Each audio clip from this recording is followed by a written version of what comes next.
नमस्कार। मैं हूं अजय कुमार और आप देख रहे हैं मेरा YouTube चैनल अजय हिंदुस्तानी। भारत का जो विपक्ष है उसका सबसे लोकप्रिय नारा आजकल है संविधान बचाओ या संविधान खतरे में है। खासकर कांग्रेस पार्टी का। कांग्रेस पार्टी की जो दोनों वरिष्ठ नेता हैं, चाहे वो राहुल गांधी हो या उनकी बहन प्रियंका गांधी हो, दोनों का ही सबसे लोकप्रिय एक नारा है संविधान बचाओ। जहां भी वो जाते हैं, चाहे वो पब्लिक मीटिंग हो, पब्लिक रैली हो या फिर संसद भवन हो, हर जगह जाके वो संविधान की ही बात करते हैं और बताते हैं कि भारत का संविधान खतरे में है या फिर संविधान को बचाने की जरूरत है या संविधान का गला घोटा जा रहा है। और अपने जेब से एक संविधान की कॉपी निकालकर वो हवा में लहराते हुए ये दिखाने की कोशिश करते हैं कि जो भारत का संविधान है वो कांग्रेस पार्टी ने दिया है। पर मुझे लगता है कि भारत का जो संविधान है वो बाबा भीमराव अंबेडकर की देन है और ये बात किसी से छुपी नहीं है। पूरा देश इस चीज़ को जानता है कि बाबा भीमराव अंबेडकर ने ही हमें जो संविधान दिया है वो हमारे राइट्स की रक्षा करता है और हमें बहुत सारे राइट्स देता है। कांग्रेस तो वो पार्टी है कि जिसने समय समय पर संविधान का अपमान किया है। कोई मौका उसने नहीं चूका है संविधान का अपमान करने में। भारत के इतिहास में कांग्रेस पार्टी जब भी सत्ता में आई है, जब भी कांग्रेस का शासन रहा है, उसने कभी भी संविधान का सम्मान नहीं किया है। कुछ ऐसे काम इतिहास में दर्ज हैं कांग्रेस के जिनको पढ़ने के बाद ऐसा लगता है कि अगर किसी ने सबसे ज्यादा संविधान का अपमान किया है तो वो कांग्रेस पार्टी ने किया है। आज जो संविधान बचाने की दुहाई देकर लोगों के बीच जाते हैं और अपनी पॉकेट से एक संविधान की प्रति हवा में लहराते हुए कहते हैं कि संविधान को बचाना है। जरा सोचिए कि उनके पूर्वजों ने या उनकी जो कांग्रेस पार्टी है उसने संविधान के साथ क्या किया था। देखने के बाद ऐसा लगता है कि अगर भारत में सबसे ज्यादा अपमान किसी ने किया है तो वो सिर्फ कांग्रेस पार्टी ने किया है। कांग्रेस पार्टी ने संविधान का सिर्फ अपमान नहीं किया है, संविधान की आत्मा पर चोट करने की कोशिश की है। और 1975 में भारत की पूर्व प्रधानमंत्री स्वर्गीय इंदिरा गांधी, जिस तरह से इंदिरा गांधी ने भारत के संविधान को सस्पेंड किया था, अपनी कुर्सी बचाने के लिए उन्होंने देश में इमरजेंसी लगा दी थी और भारत के संविधान को, जो बाबा भीमराव अंबेडकर की देन है, उसको अपने जूते तले रोन दिया था। इसको कोई भूल नहीं सकता कि 1975 में कैसे कांग्रेस पार्टी ने भारत के संविधान का अपमान किया था और देश में इमरजेंसी लगा दी थी। 6 दशक में सबसे ज्यादा बार 75 बार कांग्रेस पार्टी ने भारत के संविधान से छेड़छाड़ की है या उसमें बदलाव किया है। हालांकि ये बदलाव जब पहले प्रधानमंत्री भारत के जो थे जवाहरलाल नेहरू, उनके शासनकाल में ही शुरू हो गया था, पर टोटल 75 बार भारत के संविधान में छेड़छाड़ की गई है कांग्रेस पार्टी के द्वारा। उस बात को कांग्रेस पार्टी आज तक मानने को तैयार नहीं है।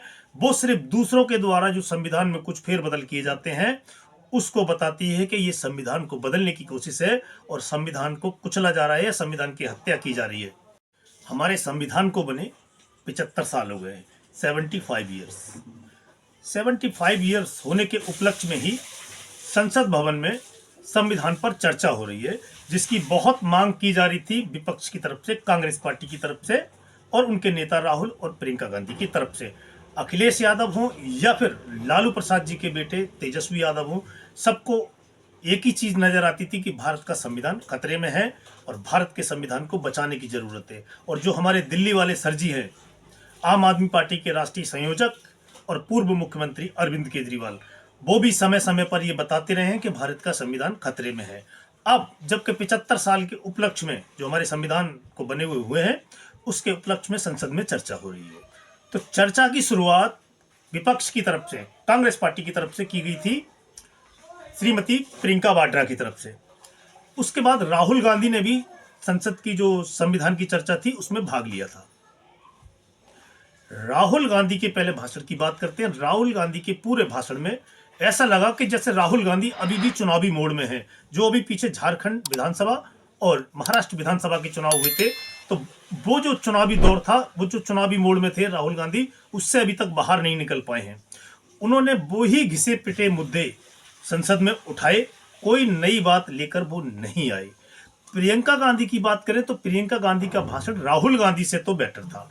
पर इतना भी अच्छा नहीं था कि जिस तरीके से एक माहौल बनाया गया था कि प्रियंका गांधी संसद में आएंगी तो पूरे संसद को हिला देंगी, या भाजपा और प्रधानमंत्री नरेंद्र मोदी उनका सामना नहीं कर पाएंगे।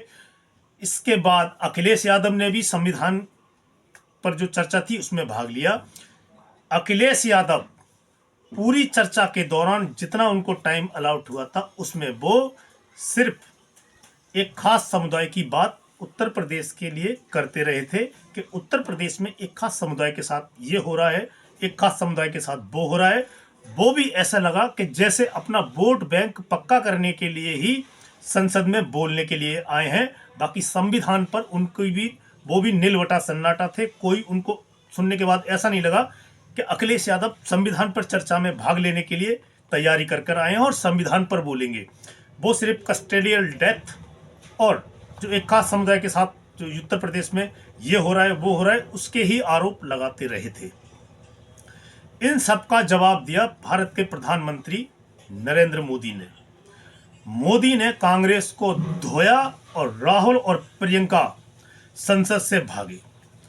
जैसे ही मोदी जी का नंबर आया जवाब देने के लिए लोकसभा में, जैसे ही उनका नंबर आया इस पूरी चर्चा पर जवाब देने का, तो मोदी ने कांग्रेस को ऐसा धोया कि उसके नेता संसद से भागने लगे। एक एक करतूत कांग्रेस पार्टी की उन्होंने गिनाई और जो इतिहास में कांग्रेस पार्टी ने भारत के संविधान के साथ किया वो सारी उनकी परतें खोल के रख दी। कांग्रेस को मुंह छिपाने के लिए कहीं जगह नहीं छोड़ी। प्रधानमंत्री मोदी ने शुरू करा था अपनी बात को भारत के पहले प्रधानमंत्री जवाहरलाल नेहरू से। उन्होंने जवाहरलाल नेहरू के द्वारा 1951 में लिखे गए एक पत्र का जिक्र किया जो उन्होंने भारत के मुख्यमंत्रियों को लिखा था। उन्होंने कहा था कि अगर आपको कहीं लगता है कि संविधान में बदलाव करने की जरूरत है तो आप संविधान में बदलाव कीजिए और इसके लिए आपको किसी से इजाजत लेने की जरूरत नहीं है। आपको लगता है कि संविधान में संशोधन करना जरूरी है तो आप संविधान में संशोधन कीजिए। इसके लिए उनको तत्कालीन भारत के राष्ट्रपति डॉक्टर राजेंद्र प्रसाद ने भी उनको समझाया था कि ये आप गलत कर रहे हैं।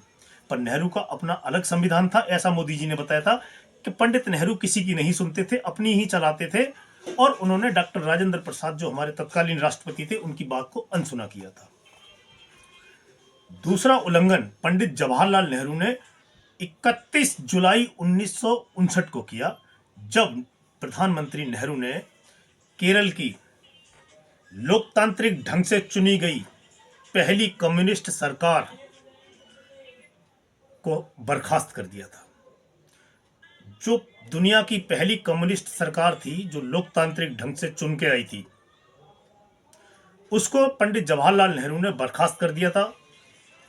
और उसमें कहा जाता है कि उसको बर्खास्त करने के पीछे इंदिरा गांधी का हाथ था।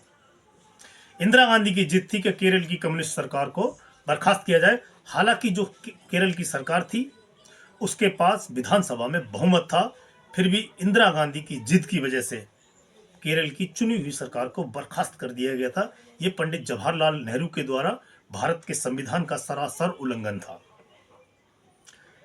और 1975 में इंदिरा गांधी ने जो भारत का संविधान बर्खास्त किया था और देश में इमरजेंसी लगाई थी, उसको कौन भूल सकता है।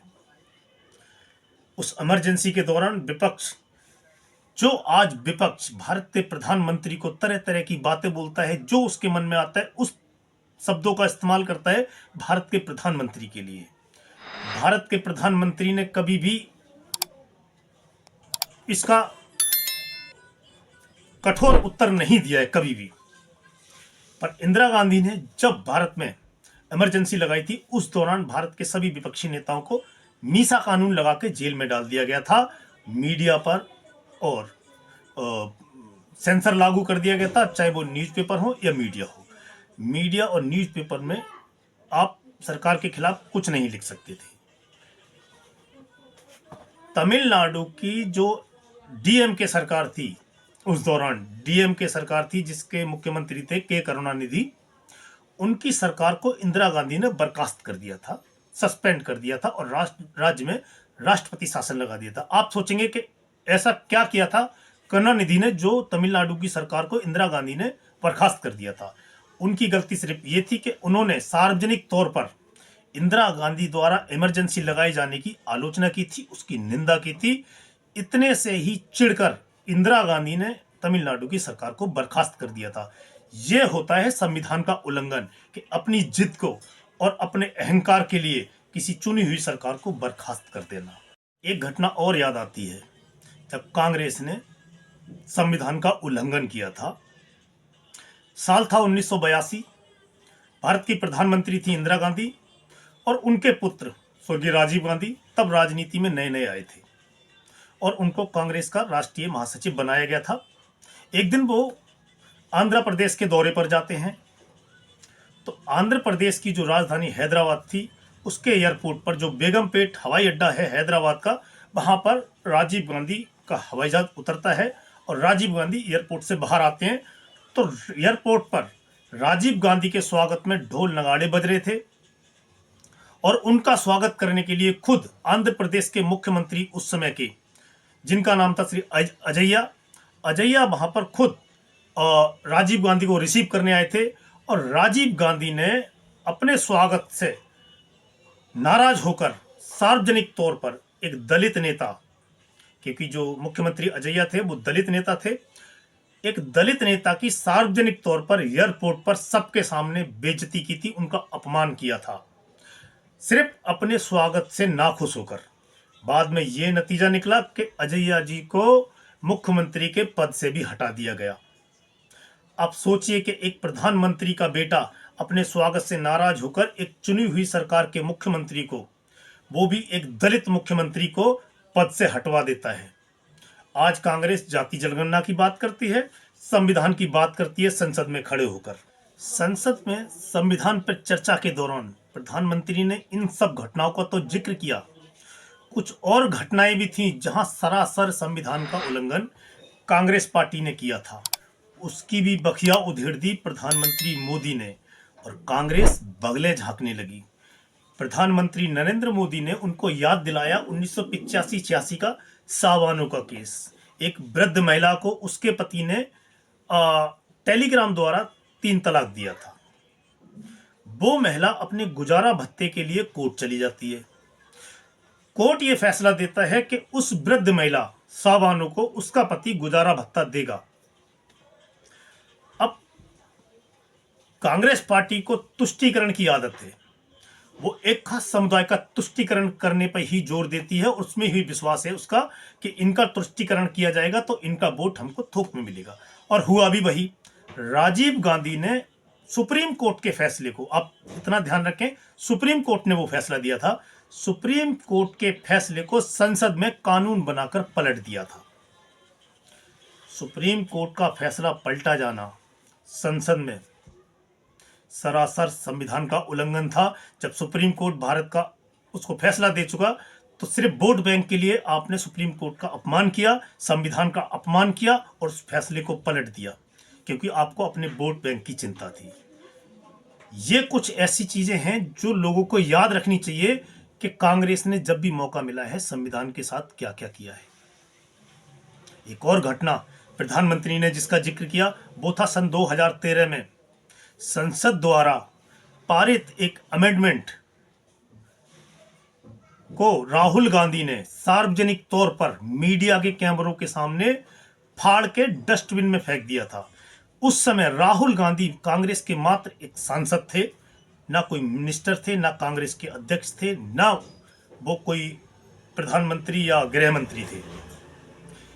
भारत का एक सामान्य सांसद कैसे एक भारत की सरकार द्वारा जो अमेंडमेंट था वो पास किया गया था संसद द्वारा, उसको कैसे फाड़ देता है। राहुल गांधी ने हमेशा अब खुद को संविधान से ऊपर समझा है। एक घटना मुझे खुद याद आती है कि जब राहुल गांधी को नेशनल हेराल्ड केस में ईडी ने पूछताछ के लिए बुलाया था, तब उनके नेता और राज्यसभा की सांसद प्रमोद तिवारी, ऐसा मैंने सुना है मीडिया में कि प्रमोद तिवारी ने एक बयान दिया था कि भारत के संविधान को या भारत के संविधान में कहीं भी ये नहीं लिखा है कि वो राहुल गांधी से पूछताछ कर सकता है। भारत का संविधान इजाजत ही नहीं देता है कि गांधी परिवार के किसी सदस्य से कोई भी एजेंसी पूछताछ कर सकती है। ये चापलूसी की हद थी प्रमोद तिवारी के द्वारा। कांग्रेस की दिक्कत ये है कि उसको अभी भी लगता है कि जो कांग्रेस पार्टी बोलती है जनता भी वैसा ही सोचती है। कांग्रेस पार्टी को समझना पड़ेगा आज 2024 है और कांग्रेस की सोच 1960 और 70 वाली है। देश बहुत आगे जा चुका है, विकसित होने की तरफ बढ़ रहा है। भारत के प्रधानमंत्री ने संसद में संविधान पर चर्चा के दौरान अपनी सरकार की उपलब्धियों को भी बताया। One nation one ration card, one nation one health card, UPI से डिजिटल पेमेंट के बारे में जो उन्होंने इतनी सक्सेस की है, और उनका कहना था कि आने वाले समय में वन नेशन वन इलेक्शन भी हो सकता है, जो कि देश हित में लिए जाने वाला फैसला है। इससे देश का बहुत सारा धन बचेगा। अब कांग्रेस ने इन सब फैसलों का विरोध किया। कांग्रेस ये समझने को तैयार नहीं है कि देश बहुत आगे जा चुका है और जो मौजूदा सरकार है भारतीय जनता पार्टी की, नरेंद्र मोदी के नेतृत्व में, उसने अपना लक्ष्य एक निर्धारित किया है कि 2047 तक भारत को विकसित राष्ट्र बनाना है। कांग्रेस के पास अगर ऐसा कोई एजेंडा है कि वो 2047 से पहले भारत को विकसित बना देंगे, तो वो अपना एजेंडा सामने लेके आए। खाली लोगों के बीच जाके हवाई बातें करना और संविधान का सहारा लेकर चुनाव जीतने की कोशिश करना, और ये तब हुआ था जब 2024 के लोकसभा चुनाव में कांग्रेस पार्टी को आंशिक सफलता मिलती, बहुत छोटी सफलता मिली थी संविधान के मुद्दे पर। उनका जो फेक नैरेटिव था, संविधान बचाओ और भारतीय जनता पार्टी अगर जीतती है इस बार तो संविधान बदल देगी और आरक्षण खत्म कर देगी, तो वो काट की हांडी थी कांग्रेस पार्टी की, जो उस समय चढ़ गई और कांग्रेस पार्टी 99 सीट तक पहुंच गई थी। उसका ये नैरेटिव हरियाणा चुनाव में फेल हुआ, झारखंड चुनाव में फेल हुआ और महाराष्ट्र चुनाव में भी फेल हुआ है। कांग्रेस पार्टी को ना जम्मू कश्मीर में कामयाबी मिली। जो 4 राज्यों के जो चुनाव हुए थे, चारों राज्यों में कांग्रेस पार्टी को कोई सफलता नहीं मिली है, क्योंकि काट की हांडी एक बार चढ़ती है, बार बार नहीं चढ़ती है। तो कांग्रेस पार्टी को ये समझ लेना चाहिए कि जनता कुछ और सोचती है, कांग्रेस पार्टी कुछ और सोचती है। कांग्रेस को लगता है कि वो जो बोलेंगे या राहुल गांधी जो बोलेंगे जनता उस पर विश्वास करेगी। आज जनता बहुत जागरूक है, जनता को सब पता है, जनता सब जानती है। आप जनता को बरगला नहीं सकते हो। आज के वीडियो में इतना ही, मिलते हैं आपसे अगले वीडियो में। तब तक के लिए जय हिंद, जय भारत।